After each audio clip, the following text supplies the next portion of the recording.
Señorita Stephanie Enaro, analista geopolítica y también licenciada en Relaciones Internacionales, muchísimas gracias por aceptar nuestra invitación para nuestro segmento de entrevistas y sobre todo, muchas gracias por acompañarnos en directo desde la Ciudad de México. A ti, Miguel, un saludo para ti y para todo tu auditorio.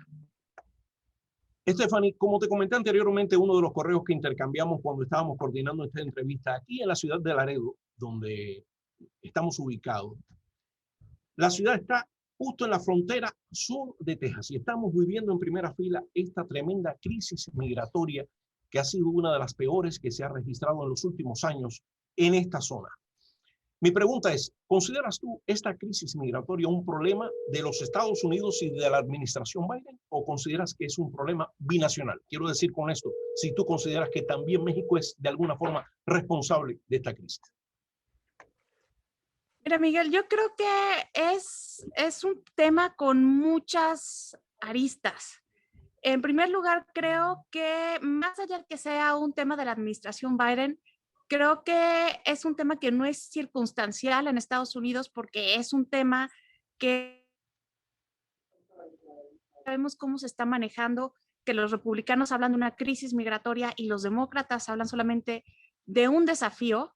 Pero más allá de todo esto, creo que México también debe asumir su responsabilidad, porque no puede ser que México solamente cierre sus fronteras como un tema reactivo a lo que ocurre en Estados Unidos. Creo que México debe tomar un rol más activo en su propia seguridad nacional y en el cierre de sus fronteras, sobre todo cuando la pandemia le ha dado una nueva dimensión al tema migratorio, porque la seguridad nacional ha pasado a ser personal, porque estamos viviendo un contexto muy difícil a nivel global por un virus que se hizo viral en el mundo de persona a persona, y eso complica muchísimo más las cosas en esta materia.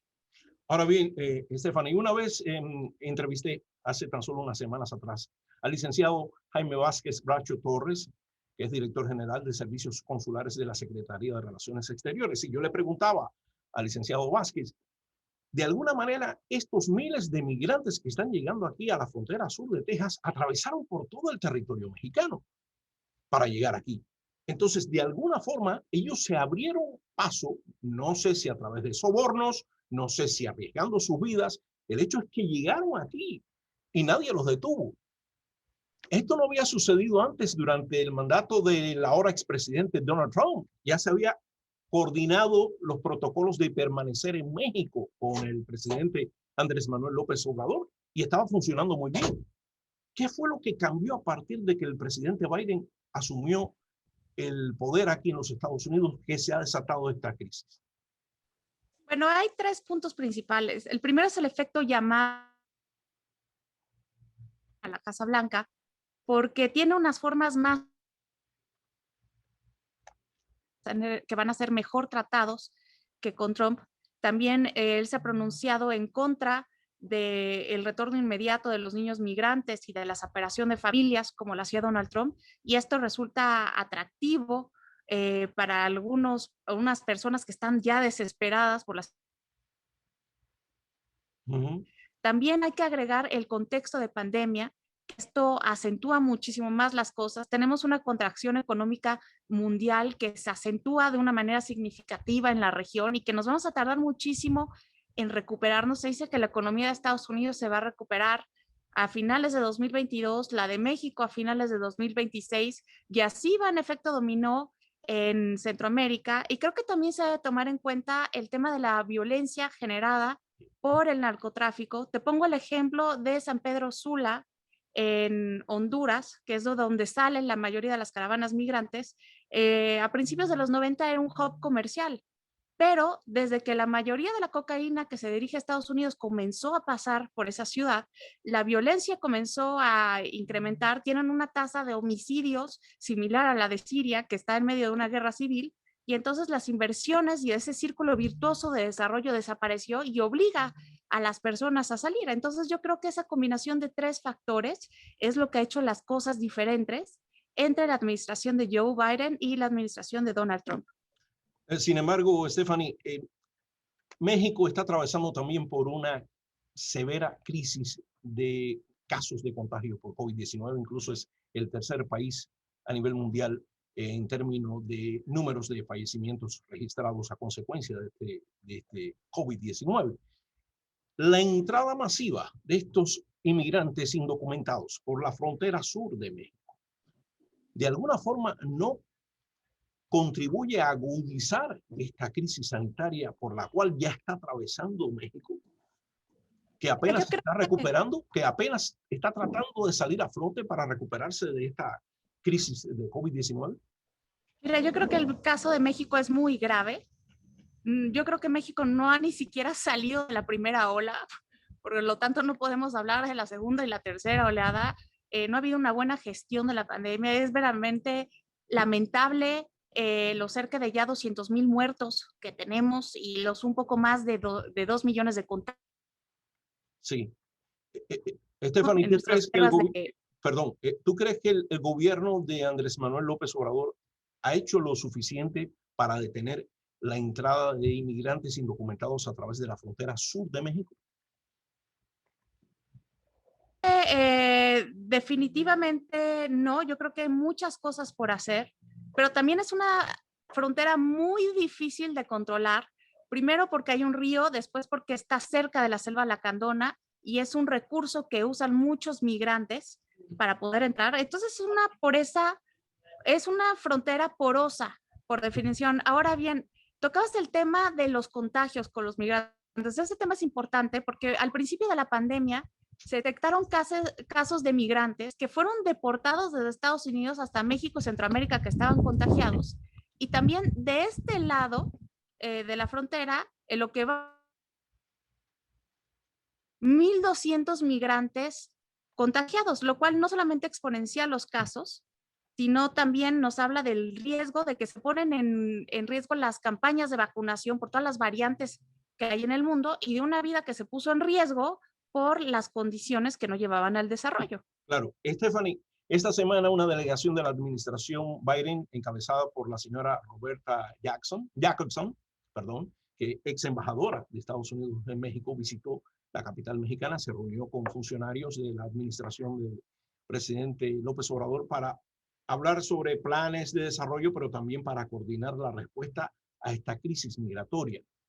Tengo entendido que existe la percepción por parte de algunos analistas, no sé si tú estás entre ellos, por parte de algunos analistas políticos, de que esta visita fue como una especie de quid pro quo, de que llegaron y le ofrecieron al gobierno mexicano 2.7 millones de dosis de la vacuna AstraZeneca contra el COVID-19, a cambio de que fortaleciera Claro, el flujo migratorio por la frontera sur. ¿Qué puedes decir sobre esa percepción? las declaraciones oficiales, Miguel, dicen que los dos eventos no están relacionados, pero es muy difícil poner los eventos en un cronograma y no ver que están ligados. Yo creo que esto fue parte de una negociación, así lo veo, y es un tema sumamente importante porque en un momento del mundo en que la mayoría de las reuniones son virtuales, esta fue una reunión de alto nivel que se llevó a cabo de manera presencial y eso refleja su importancia, aparte de que el tema ya ha escalado de la ex embajadora Roberta Jacobson a Kamala Harris. Exacto, que ha sido nombrada, el día de ayer fue nombrada por el presidente Biden como la responsable, la encargada de lidiar con la crisis migratoria y también con las autoridades mexicanas, tengo entendido, que eso abarca su nombramiento. Pero desde tu punto de vista, ¿tú consideras que durante la administración Trump se mantuvo una mejor relación con el gobierno de López Obrador en comparación a cómo ha comenzado esta relación con la nueva administración Biden, partiendo de la base de que el propio presidente Obrador demoró varios días en llamar al presidente Biden para felicitarlo por su victoria, ya que según el propio presidente Obrador, él tenía que aguardar porque se confirmaran y se certificaran oficialmente los resultados electorales? Y eso como que se interpretó de varias formas. Claro, yo creo que hay dos. Primero es el tema de las personalidades. No es ningún secreto que el expresidente Donald Trump sentía una afinidad por el presidente López Obrador. Incluso se dice, se rumora y se comenta que le decía Juan Trump porque lo veía como un luchador social igual que él, que había sido capaz de derrocar al establishment. Y vemos que la relación bilateral en tiempos de Biden empieza primero en medio de una pandemia, que nuestro presidente se tarda en felicitarlo y en la carta de felicitación que le manda, le recuerda la importancia de la doctrina Estrada mexicana que tiene que ver con la no intervención. Entonces creo que desde ahí se está marcando una pauta, aparte de que hay diferencias en prioridades. El presidente Joe Biden ha abogado desde su campaña por las energías limpias, por los derechos laborales, por la democracia, y aquí parece que vamos a la dirección contraria, y sobre todo es que Joe Biden es un presidente post-populista, cuando aquí todavía seguimos teniendo un presidente populista. Stephanie, México, o el gobierno mexicano cerró por 30 días más la frontera con Estados Unidos. La frontera norte de México, lo que viene siendo la frontera sur de los Estados Unidos, a los viajes no esenciales por cuestiones relacionadas con la propagación del COVID-19. Lo cerró por 30 días más, eso a pesar de que las cifras de contagios de COVID-19, así como de fallecimientos, han disminuido considerablemente en los Estados Unidos. ¿Tú consideras que ese cierre está siendo utilizado por el gobierno mexicano como herramienta de negociación para de alguna forma presionar a Estados Unidos a hacer algunas concesiones a la parte mexicana? Yo creo que es un tema interesante porque vemos que mientras han estado cerrados en México, realmente las cosas no han cambiado mucho. La tasa de mortalidad sigue la alza, las defunciones también, los contagios también. Y en Estados Unidos han bajado por la campaña de vacunación exitosa que ha tenido el presidente Biden, hay que reconocerlo. Yo no creo que México esté utilizando el tema de la frontera para negociar, porque a México le afecta mucho que se encuentre de esta manera. Cerca del 80% de nuestras exportaciones van hacia los Estados Unidos, entonces yo creo que no sería muy inteligente arriesgar la economía por un tema sumamente político. Sin embargo, me remito a lo declarado hace unos años atrás por el ex canciller del presidente panista Vicente Fox, Jorge Castañeda. ¿Te acuerdas de él, verdad? Bueno, por supuesto. Claro. Jorge Castañeda, él dijo una vez que México debería utilizar el tema migratorio, o sea, de dejar pasar a miles de inmigrantes centroamericanos rumbo a Estados Unidos como una herramienta de presión, o sea, de una válvula. Te cierro la válvula o te abro la válvula para dejar, para inundarte tu territorio de inmigrantes indocumentados procedentes de Centroamérica, o te la cierro y te paro esa avalancha de inmigrantes, tipo el Mariel en el año 80, cuando Fidel Castro dejó salir a miles de cubanos de las cárceles de todas partes en balsa y en barcos rumbo a Miami, inundó Miami de cubanos y le costó la presidencia a Jimmy Carter. ¿Tú no crees que hay cierta lógica en lo que planteó Castañeda hace unos años atrás? Creo que definitivamente sería una buena estrategia, porque el tema migratorio en Estados Unidos tiene una connotación electoral muy... el tema a Kamala Harris, de la misma manera que cuando él era vicepresidente con Obama, Obama le delegó el tema de la reducción de tropas en Irak. Es un tema sumamente político. Yo creo que suena bien de una manera estratégica, pero yo creo que también está el tema del coronavirus y cómo la migración no ordenada y no regulada puede exponenciar los casos, y las declaraciones han ido en el simple hecho de que nuestra frontera sur es muy porosa. Y ya para terminar, Stephanie, existe también la industria del COVID-19, ¿correcto?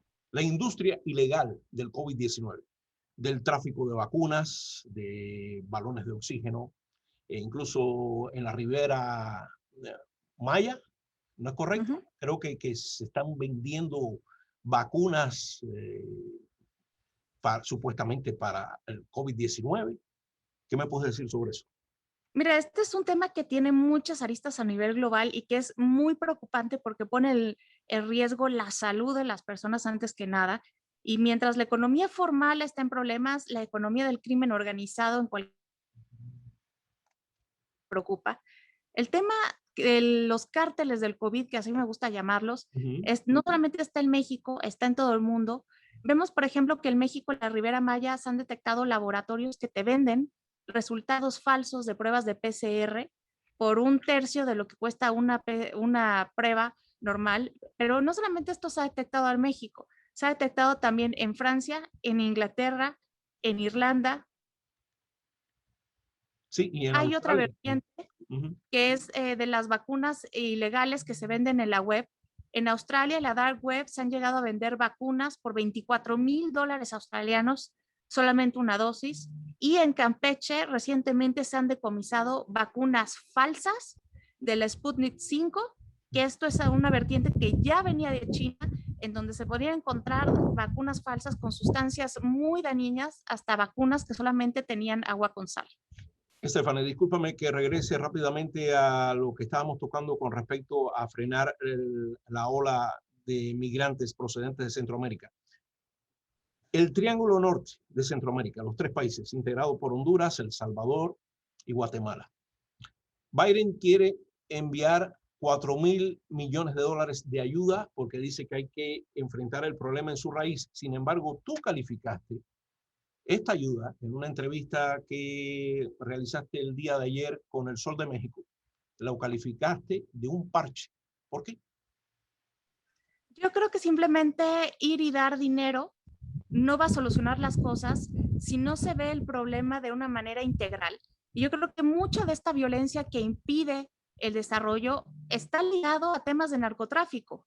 Por lo que desde mi punto de vista, hasta que no se toque el tema de la ligación de las drogas de una manera integral, no se va a parar el tráfico de personas. La situación en Honduras es realmente insostenible debido a estos nexos con el narcotráfico, y creo que se debería de tratar de esta manera porque estamos en un momento del mundo tal que ya nos hemos dado cuenta que América no solamente es un país, América es un continente que está interconectado, y lo que afecta en un lugar, la afecta el otro, y debemos dejar de ser egoístas.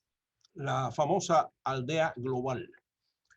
Correcto, es lo que ha quedado expuesto con la pandemia, porque desde los individuos hasta las naciones nos hemos dado cuenta, de que América no solamente es un país, América es un continente que está interconectado, que lo que afecta en un lugar le afecta al otro, y que entre las naciones como entre los individuos, si el otro no está bien, tú tampoco estás bien. Yo pensé que ibas a decir entre las naciones como entre los individuos, el respeto al derecho ajeno es la paz. Pues yo creo que había que actualizarlo para decir que el respeto a la salud ajena es la paz. Okay. 15 segundos para terminar. Pronóstico de la analista geopolítica Stephanie Enaro de las relaciones, del futuro de las relaciones entre México y Estados Unidos. Yo creo que es una relación bilateral que tiene un inicio difícil y que va a ser complicado por el contexto de pandemia por el que estamos atravesando. Mira, en el tema migratorio, en febrero se detectaron aproximadamente 100,000 detenciones, y esto representó un 28% de aumento con respecto a enero. Y en marzo se están detectando aproximadamente 4,000 detenciones diarias. Entonces yo creo que definitivamente será un tema que dará mucho de qué hablar y que causará muchos dolores de cabeza. Stephanie, antes de concluir, quiero que tú termines con la frase con la cual tú concluyes tus intervenciones y tu programa en las redes sociales. Yo aquí en mi noticiero, el noticiero, comienzo siempre diciendo así están las cosas por el barrio, y ahí arranco con la información, pero tú terminas tu programa diciendo una frase muy tuya. ¿Cuál es? El último en salir. Repítelo otra vez, se cortó. Yo me la sé, pero quiero que la digas tú. El último en salir, ¿qué? El último en... Repeat again. El último en salir. Yo me despido, pero el último en salir, apague la luz. Perfecto, ahí está. El último en salir, apague la luz. Y con esa nos vamos. Stephanie Enaro, analista geopolítica y licenciada en Relaciones Internacionales. Me dio mucho gusto contar con tu presencia en este segmento de entrevistas y sobre todo con tus puntos de vista y opiniones en directo desde la Ciudad de México. Esperemos que en próximas entrevistas podamos contar con una mejor conexión de Internet. Espero que sí, Miguel. Gracias por la invitación. Quedo pendiente. Y cuento contigo, ¿ok? Claro que sí. Aquí Cuídate estaremos. mucho. Gracias.